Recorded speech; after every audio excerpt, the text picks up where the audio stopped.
Hi, I have not made a video in an extremely long time. Lots of stuff happened. I had a wisdom tooth removed, so I had to recover for a week from that. Then there was the whole Hurricane Irene, and between that I just got really lazy. So, now instead of doing Broadway news, I'll do another Broadway news, but I wanted to wrap up the 2010-2011 Broadway season. Finally, just as a wrap up.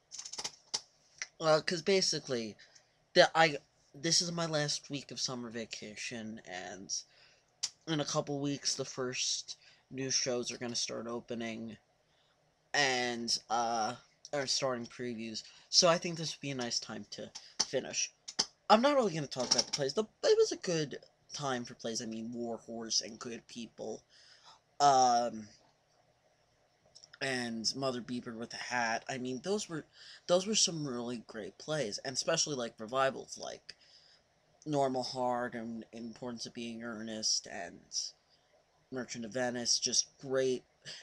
Really, it was a great season overall. It was a huge improvement over last year. Last year there wasn't a lot of good stuff, but this year there was some great stuff. Not the musical revivals though. There were only two musical revivals, and although they were both very good, and some great performances from Sutton Foster and Joel Grey and Daniel Radcliffe and John Larroquette. Just amazing performances all around. But I really want to talk about the original musicals. Because in the fall, there was a little bit of a rocky start. Because, you had Women on the Verge, which ticket sales wise did pretty good, but critics wise was a fiasco. Because people didn't understand the plot. It was a really crazy plot. Now, people are falling in love with it again now that they listen to the cast recording. I love the cast recording. It's got great performances from just everyone, especially the Lupone. The Lupone's two songs are incredible. As is Laura Benanti. Laura Benanti so deserved that Tony. And Danny Burstein is amazing. It was such a good show music-wise. I'm glad that David Yazbek got recognized for that score. Then there was Bloody Buddy Andrew Jackson, which I thought was going to be the biggest hit, and I was wrong.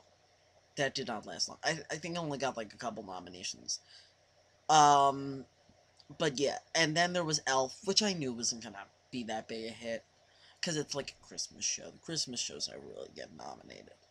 But I have a feeling that'll come back next year around Christmas time, and good for them. It's a pretty good show music wise. From what I've heard, it's got some catchy tunes. Then there was in my mind, after Book of Mormon, the best show of the season, Scottsboro Boys.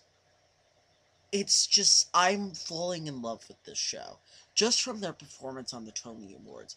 It's so good. Joshua Henry, first of all, at first I was shocked that he got a Tony nomination. Then when I keep watching that Tony performance on YouTube, and as I watch more and more, I'm like, oh my god, he so deserved this nomination. At the end, when he's like on the last note, he gives this like smile. It's just such an amazing moment. And my mom doesn't know as much about Broadway as I do, but she watches some of the Tonys every year. And this year she saw the number from uh Satsura Boys, and she's like, that is amazing. And she said something that I really agreed with, that it was the best directed show. That's why I think Susan Stroman should have won the Tony. I really think she deserved. It's different from what she's usually done, because she does like big flash musical comedies. This was sort of a musical comedy, but it was a real like touchy subject. But yeah, so those were the big musicals of the fall, and those didn't really do too well because they all closed. They were all closed by Christmas, I think, or like right after Christmas, I think. Um, Scottsboro Boys really shouldn't have closed. It was boycotted or protested. I don't know. But it really was a good show. It was the best show of the fall. And then the spring started, and we really started getting some good shows. because we got, of course, the Book of Mormon. I mean, the best show of the season, and really the best show in a couple of years, because we haven't had that many huge hits. Because I mean, Memphis wasn't that huge.